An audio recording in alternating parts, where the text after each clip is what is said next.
Here I have TCL 405, and today I'm going to show you how to take screenshot on this device.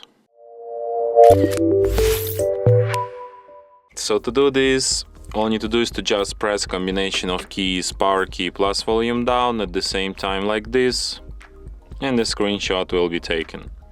So let me show you once again: power key, volume down, and that's how it's done. So one last time: power key, volume down, and we got it. You can find your screenshots in gallery,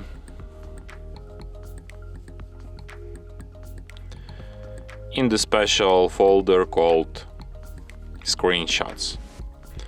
And from here you can share, edit, delete your screenshots, and perform like see its info, use it as, and automatically correct it.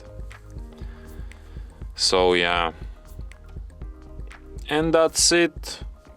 Thanks for watching. If you find this tutorial useful, don't forget to hit that like button and subscribe to our channel.